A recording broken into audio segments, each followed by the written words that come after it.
Okay, students, we are going to start with the 10th question of exercise 7.2.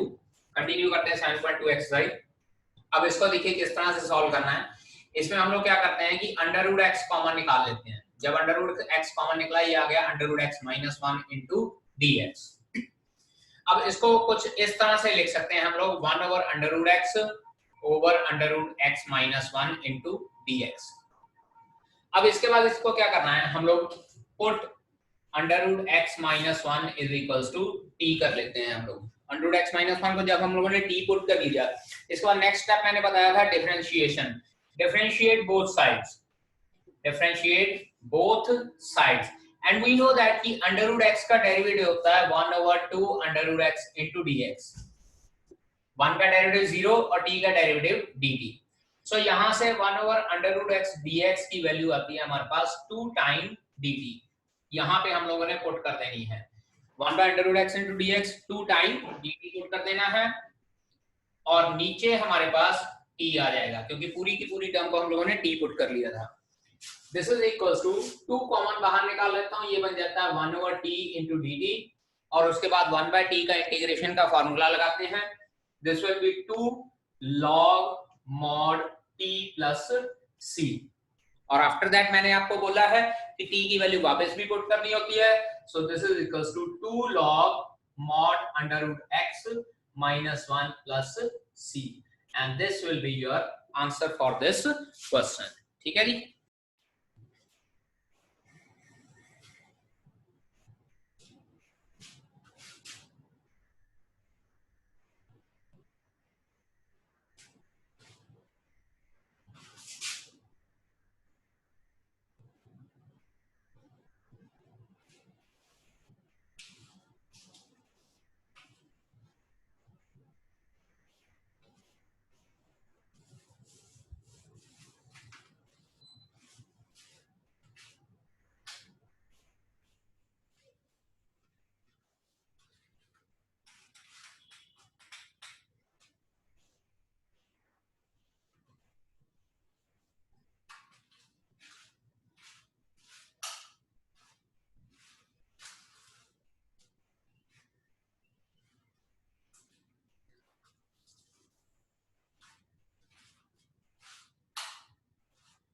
Now 12th question, please note it down।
Now 15th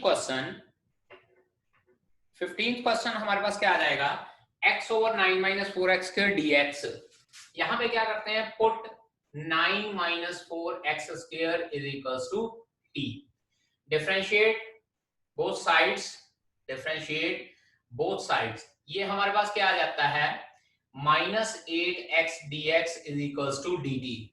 9 का derivative 0 हो जाएगा, और यहां से x dx की value आती है माइनस 1 बाय 8 dt। जो ये न्यूमरेटर है x dx, उसकी जगह पे हम लोग पुट कर देंगे माइनस 1 बाय 8 dt, और वो माइनस 1 बाय 8 मैं बाहर लिख रहा हूं, और जो ये 9 माइनस x 4x स्क्वायर था, इसकी जगह पे मैंने t लिख दिया। So minus 1 by 8 log mod t plus c, and this will be equals to minus 1 by 8 log mod 9 minus 4x square plus c, and this will be your answer for this question. E raised power tangent inverse x over 1 plus x square. Put tangent inverse x is equals to t, क्योंकि मुझे e की power t का formula पता है लेकिन tan inverse x का formula नहीं पता e की पावर tan inverse x का. So I'll put tan inverse x is equals to t. Differentiate both sides. Differentiate both sides. अब बेटा ध्यान दीजिए, tan inverse x का डेरिवेटिव होता है 1 over 1 plus x square dx is equals to dt. So this thing will become integral e raised power t, और जो ये नीचे वाली सारी टर्म है this will become equals to dt. और e raised power t का integration is e raised power t only. This is equals to e raised power t plus c, and after this e raised power tangent inverse x plus c, and that will be your answer for this question. Now next question is 19th question. Integral e raised power 2x minus 1 over e raised power 2x plus 1. अब बेटा जी अगर e raised power 2x plus 1 को मैं derivative में कुछ put कर देता हूं तो वहां पे मेरे पास न्यूमरेटर का पूरा प्रॉपर डेरिवेटिव नहीं बनेगा. इसमें पहला स्टेप याद रखना पड़ेगा आपको, CTM commit to memory, divide numerator and denominator by e raised power x. जब न्यूमरेटर और डिनोमिनेटर को e रेज़ पावर x से डिवाइड किया, ये मेरे पास बचता है e raise power x minus e raise power minus x over e raise power x plus e raise power minus x into dx. Check कीजिए, e रेज़ पावर 2x को e raise power x से divide किया तो e raise power x बच गया, और 1 को जब e रेज़ पावर x से डिवाइड किया तो e raise power minus x, power ऊपर आ जाएगी. इसी तरह से denominator e raise power x plus e raise power minus x. अब ध्यान दीजिए, ये हमारे पास टाइप बनती है f dash x over fx into dx. Check कीजिए, नीचे वाली टर्म का derivative e raise power x का derivative e raise power x, e raise power minus x का derivative minus e raise power minus x, और इसका answer हमारे पास क्या होता है, directly we can apply log mod e raise power x plus e raise power minus x plus c, और ये फॉर्मूला हम लोगों ने ऑलरेडी पढ़ा हुआ है, log mod fx plus c. After this 21st question try करते हैं. Tangent square 2x minus 3 into dx. अब बेटा फॉर्मूला हम लोगों ने टेंजेंट का पढ़ा है, टेंजेंट स्क्वायर का नहीं पढ़ा है. सो फर्स्टली मुझे इसको टेंजेंट स्क्वायर को उसमें कन्वर्ट करना पड़ेगा जिसका फॉर्मूला हम लोगों ने पढ़ा है. So I will write it like secant square 2x minus 3 minus 1 और ये dx. फॉर्मूला 10th क्लास का लगाया है, tangent square theta is equals to secant square theta minus 1. 10th class में हम लोगों ने ये फॉर्मूला पढ़ा है, ये फॉर्मूला मैंने यहाँ पे लगाया, और ये फॉर्मूला इसलिए लगाया because I have learned the formula for secant square integral, and this is equals to integral secant square 2x minus 3 dx minus integral 1 dx.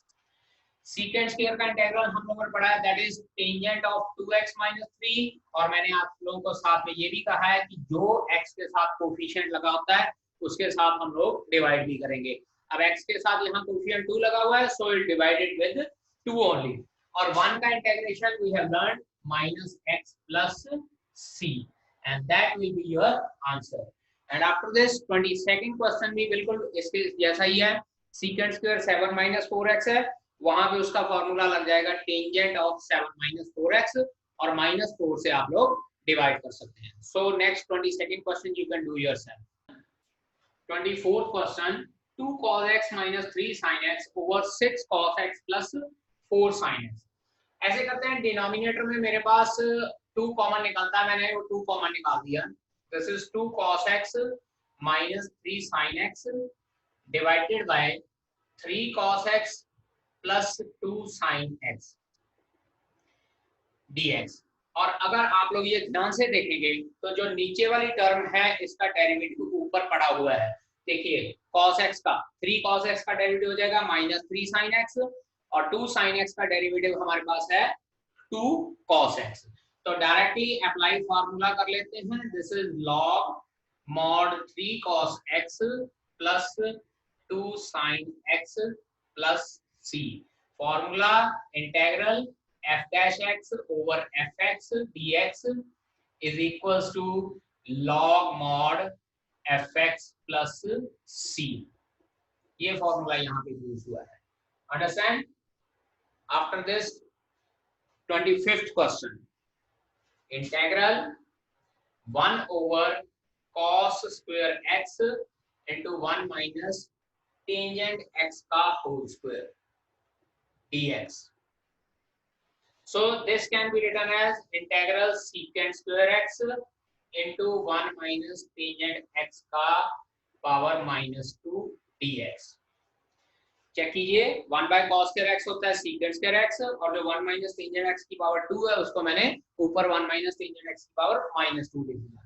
अब इसको सॉल्व करने के लिए क्या करेंगे, put 1 minus tangent x is equals to t और differentiate करते हैं तो minus secant square x dx is equals to dt आ जाएगा और secant square x dx is equals to minus dt हो जाएगा हमारे पास।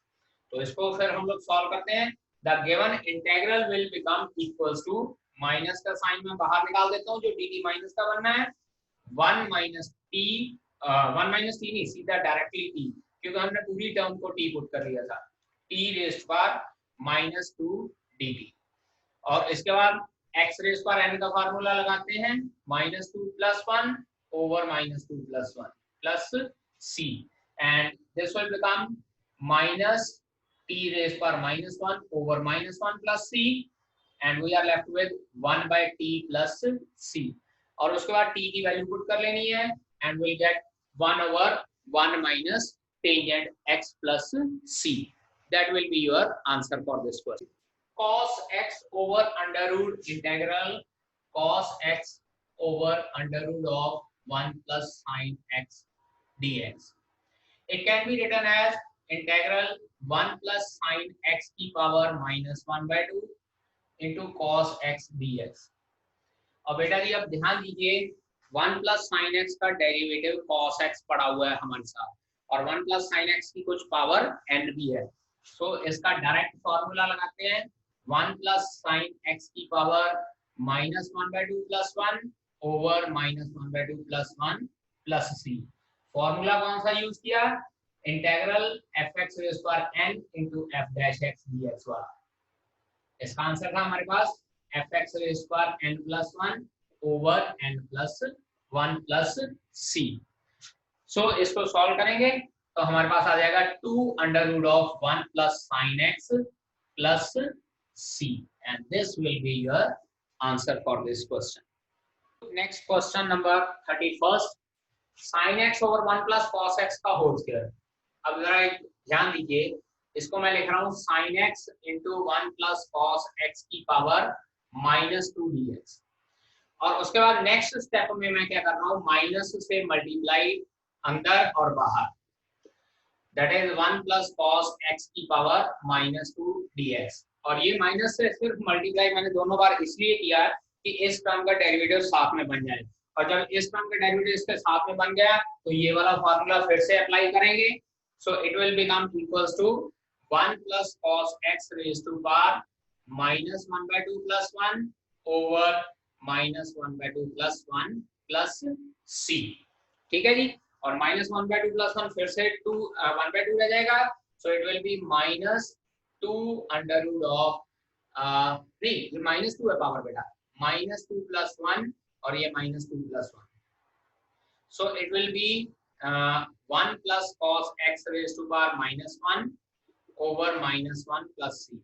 ये माइनस माइनस कट जाएगा and we are left with answer 1 over 1 plus cos x plus c, and this is your answer for this question. Now question number 32nd और 33rd question दोनों बिल्कुल same हैं and both questions are very important. 1 over 1 plus cotangent x dx, दोनों question बहुत important है और दोनों question same है, एक ही मेथड है दोनों को करने का। Integral 1 over 1 plus cos x को cot x को पुट करते हैं cos x over sin x dx, और उसके बाद हम लोग एलसीएम ले लेते हैं, और जब एलसीएम लेंगे ये आ जाएगा 1 over sin x plus cos x over sine x dx। और इसके बाद नेक्स्ट स्टेप में ये डिनोमिनेटर वाला साइन एक्स न्यूमरेटर में चला जाएगा और ये आ जाएगा sine x over sine x plus cos x dx। इसके बाद का स्टेप बेटा जी आप लोगों ने याद रखना है, इस क्वेश्चन में और नेक्स्ट क्वेश्चन में दोनों में सेम स्टेप होगा, मल्टीप्लाई एंड डिवाइड बाय 2। ये हो जाएगा 1/2 integral 2 sin x over sin x plus cos x, and this will be written as 1/2 integral sin x plus sin x over sin x plus cos x dx। इसके बाद फिर से एक step आप लोगों ने याद रखना है, कमिट टू मेमोरी। 1/2 इंटीग्रल जो ये sin x plus sin x है, इसमें हम लोग क्या करेंगे, एक बार cos x ऐड कर देंगे और एक बार cos x सब्ट्रैक्ट कर देंगे over sin x plus cos x dx। दोबारा रिपीट कर रहा हूं, यहाँ पे एक बार sin x ऐड कर देना और एक बार sin x सब्ट्रैक्ट कर देना आप लोगों ने। Next step 1/2 sin x plus cos x over sin x plus cos x हो जाएगा। पहली दो टर्म्स के नीचे डिनोमिनेटर लिख लेंगे और उसके बाद अगली दो टर्म्स के नीचे फिर से डिनोमिनेटर लिखेंगे sin x minus cos x over sin x plus cos x dx। ये न्यूमरेटर डिनोमिनेटर कट जाएगा, 1/2 इंटीग्रल 1 dx और उस दूसरे इंटीग्रल में से माइनस का साइन कॉमन निकालेंगे, minus 1/2 integral cos x minus sin x over sin x plus cos x dx। यहाँ पे 1 का इंटीग्रल x हो जाएगा, so it's answer will be 1/2 x minus 1/2। Denominator वाली टर्म का डेरिवेटिव न्यूमरेटर में पड़ा हुआ है, sin x plus cos x का डेरिवेटिव ऊपर पड़ा हुआ है, सो डायरेक्ट फार्मूला लगेगा log mod sin x plus cos x plus c, formula integral f dash x over fx dx। बेटा मैं बार बार बता रहा हूं कि ये फॉर्मूला तब लगता है जब न्यूमरेटर में डेरिवेटिव हो और डिनोमिनेटर की पावर 1 हो। अगर डिनोमिनेटर की कुछ पावर होगी तो आप लोग उसको ऊपर ले जाके वो दूसरा फॉर्मूला अप्लाई करेंगे जिसमें fx के साथ उसका डेरिवेटिव पड़ा होता है और fx की कुछ ना कुछ पावर भी होती है। x cube into sine tangent inverse x raise power 4 over 1 plus x raise power 8 dx। इसका इंटीग्रेशन हम लोगों ने फाइंड आउट करना है। चेक कीजिए, यहाँ पे मुझे ना ये जो ब्रैकेट में tan inverse x raise power 4 है ये प्रॉब्लम क्रिएट कर रहा है क्योंकि साइन x का फॉर्मूला पढ़ा है हम लोगों ने। मैं क्या करता हूं, put tangent inverse x raise power 4 is equals to t, differentiate both sides, differentiate both side, दोनों साइड पे हम लोगों ने डिफरेंशिएट कर दिया। अगर दोनों साइड पे डिफरेंशिएट कर दिया है तो अब हमारे पास क्या आ रहा है, टेंजेंट इनवर्स का डेरिवेटिव होता है 1 ओवर 1 प्लस एक्स स्क्वायर, यहाँ x की पावर 4 है तो उसका स्क्वायर हो जाएगा और साथ में चेन रूल से x4 का derivative 4x cube into dx is equals to dt। अब यहाँ पे करते हैं x cube over 1 plus x raise power 8 dx is equals to dt over 4। अब चेक कीजिए हमारे पास ये टर्म बनी, देखो जरा ये term x cube over 1 plus x raise power 8 into dx, उसकी वैल्यू डायरेक्ट मेरे पास dt/4 आ गई है। मैं 1/4 इधर ले देता हूं और dt यहाँ पे लिख देंगे और अंदर मेरे पास बचता है sine of t, 1/4 sine t और बाकी जो टर्म थी वो सारी की सारी dt बन गई है। और जब सारी की सारी टर्म dt बन जाएगी तो इसके बाद हम लोग इंटीग्रेशन का फॉर्मूला अप्लाई कर सकते हैं, that will be equals to 1/4 sine t का इंटीग्रेशन होता है minus cos t plus c और t की वैल्यू वापस पुट करते हैं, minus 1/4 cos of tangent inverse x raise power 4 plus c, and this will be your answer for this question tomorrow, and tomorrow we will discuss exercise 7.3.